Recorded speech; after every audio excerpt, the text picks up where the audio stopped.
The story of ocean mystery.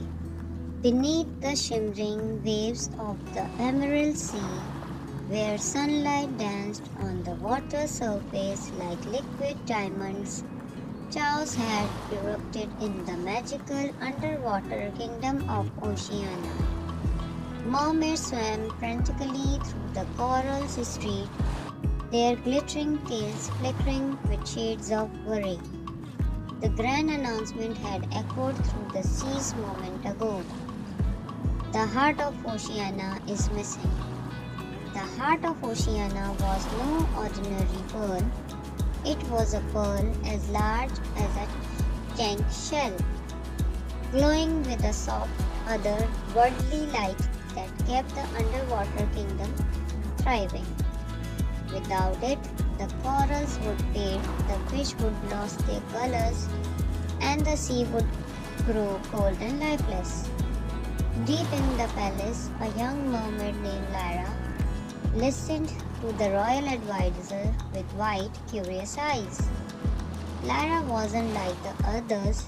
While most mermaids loved dancing at festivals or weaving seaweed necklaces, Lyra preferred exploring sunken ships, collecting forgotten trinkets, and daydreaming about faraway lands. As the announcement concluded, Lyra whispered to her best friend Finn, a clever seahorse who always wore a tiny seashell hat. Finn, this is our chance. We'll find the heart of Oceana and save the kingdom. Finn flicked his tail nervously. Lyra, this is serious. The heart didn't just vanish, it must be stolen.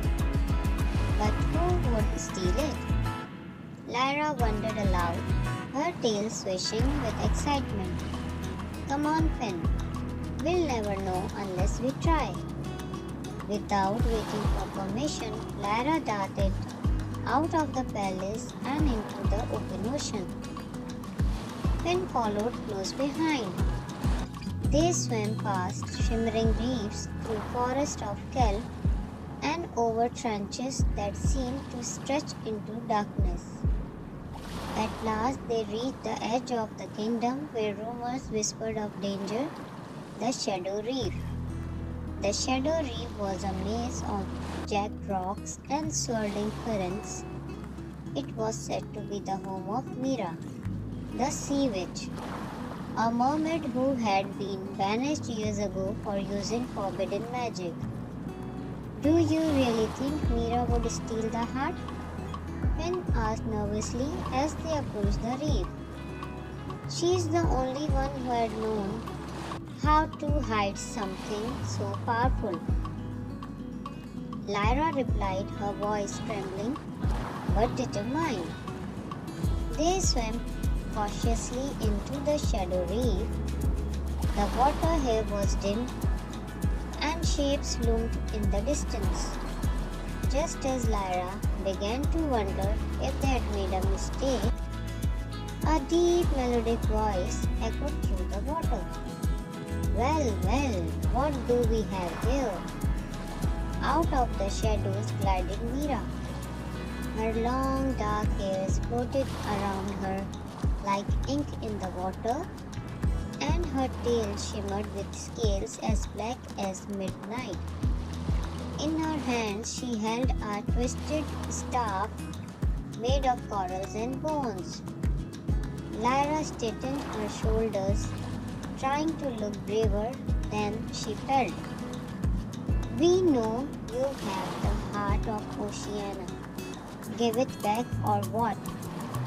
Mira interrupted with a laugh that sent shivers down Lyra's spine. You think a little mermaid and her seahorse can stop me? Finn hid behind Lyra, whispering, let's rethink this plan. But Lyra pressed on. Without the heart, the kingdom would die. They would. You want that?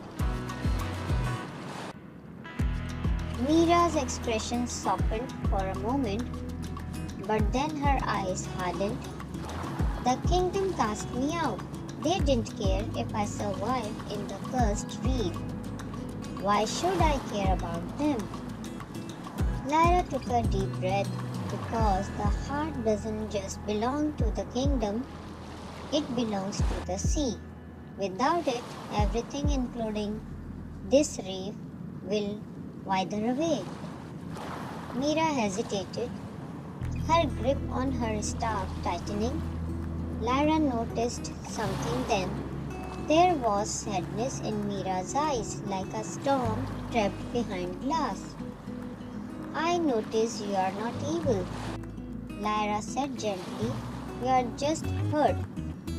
But you can still pick this. Help us bring the heart back. For a moment, the only sound was the distant rush of currents. Then Mira sighted and waved her staff. From a hidden reef, the heart of Oceana floated into view, glowing brighter than ever. I didn't steal it to destroy the kingdom, Mira admitted. I just wanted them to remember I exist. Lyra nodded. Then come back with us. Show them you are not the villain. They think you are. With tears glimmering in her eyes, Mira handed the heart to Lyra. Together, they swam back to Oceana, where the kingdom had begun to fade. As Lyra returned the heart to its rightful place in the palace, a wave of light swept through the sea. The corals regained their brilliant colors, the fish swirled in joyful patterns, and warmth returned to the water. The king and queen welcomed Mira back with open arms, apologizing for the years she had spent in isolation. Mira in turn promised to use her magic to protect the kingdom. As for Lyra and Finn, they were hailed as heroes, though Lyra insisted she couldn't have done it without her tiny hat-wearing friend.